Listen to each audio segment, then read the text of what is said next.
দেখো এরপরে এখানে একটা ম্যাথ করাইছিল, ম্যাথটা তো আমি আর এরকে দেখাইছিলাম। তো আমি হলো ইলেকট্রিক ফিল্ডে চলে যাই।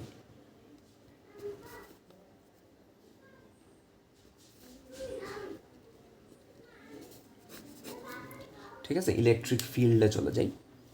ইলেকট্রিক ফিল্ড কি বুঝাইতেছে দেখো, আমি যদি ধরো একটা চার্জ আছে কিউ, তার আশেপাশে আমি যদি আরেকটা ছোট্ট চার্জ নিয়ে আসি বা যে কোনো চার্জ নিয়ে আসি ছোটো হাতের কিউ, সেইটারে সে হয় আকর্ষণ করবে অথবা বিকর্ষণ করবে, ডিপেন্ড করে পজিটিভ নেগেটিভের উপর। ঠিক আছে, তো কথা বুঝো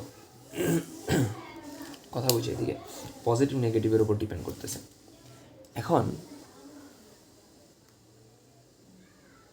এখন কথা বুঝো যে এই যে আমি চার্জের আশেপাশে আরেকটা চার্জ নিয়ে আসলে সে আকর্ষণ বিকর্ষণ বল অনুভব করতেছে। কেন হইতেছে এটা? কারণ হইল এই চার্জটা তার নিজের আশেপাশে একটা জাল বিছায় রাখছে, কাইন্ড অফ মাকড়সার জালের মতো। ঠিক আছে, যেটার আমরা বলি ইলেকট্রিক ফিল্ড। সে তার আশেপাশে একটা ফিল্ড ক্রিয়েট করছে। ওই ফিল্ডের মধ্যে অন্য চার্জ যখনই আসবে সেটারে হয় অ্যাট্রাক্ট করবে অথবা রিপেল বা বিকর্ষণ করে দিবে। ঠিক আছে, এটা আপাতত মনে হয় বুঝতে পারছি আমরা। এখন চিন্তা করো যে 10 কুলম্ব চার্জের আশেপাশে যদি আরেকটা চার্জরে নিয়ে যাই, তখন যে পরিমাণ আকর্ষণ বিকর্ষণ হবে, 1000 কুলম্বের আশেপাশে গেলে কি আকর্ষণ বিকর্ষণটা বেশি হবে। তুমি ছোট মাকড়সার আশেপাশে গেলে জাল যেমন হবে, বড় মাকড়সার জাল ডিফারেন্ট হবে। অর্থাৎ দুইটার ফিল্ডের স্ট্রেংথ দুই রকম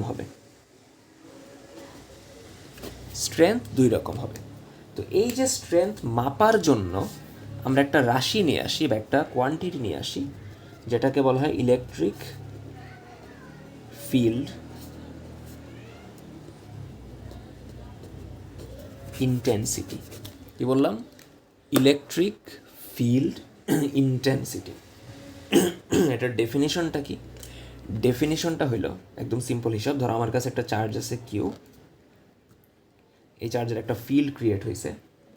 এইটার আশেপাশে আমি কোনো ইউনিট চার্জকে যদি নিয়ে আসি,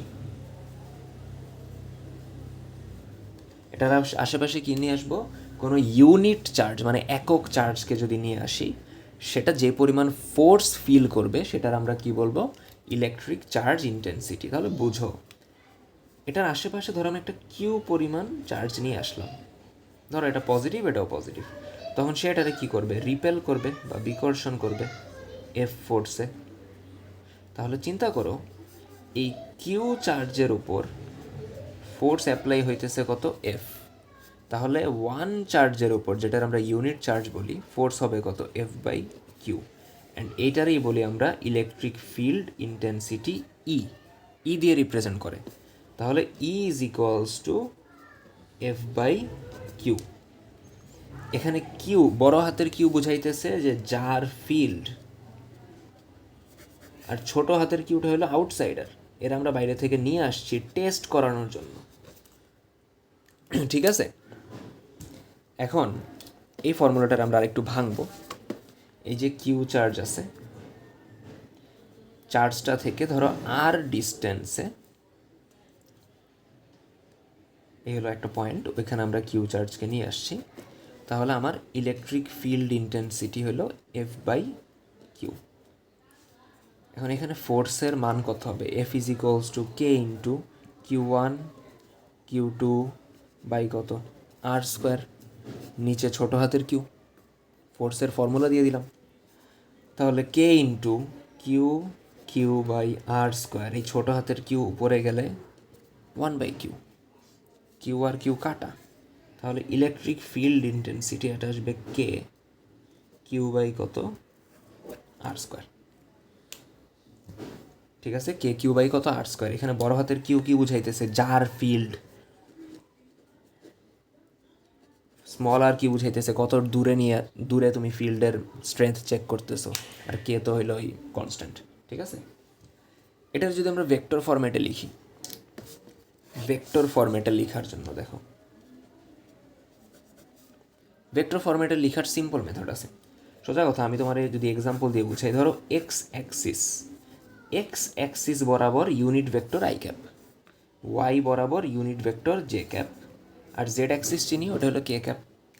তো আমি বললাম এক্স অ্যাক্সিস বরাবর একটা ভেক্টর আছে যার ভ্যালু হলো 5, তাহলে এটার ভেক্টরটা কত হবে? সোজা কথা, ওই ভ্যালু অথবা ম্যাগনিটিউডের সাথে তুমি ইউনিট ভেক্টর মাল্টিপ্লাই করে দিবা, ওই বরাবর যে ইউনিট ভেক্টর আছে ওটা মাল্টিপ্লাই করে দিব। বুঝলাম? ওই বরাবর যে ইউনিট ভেক্টর আছে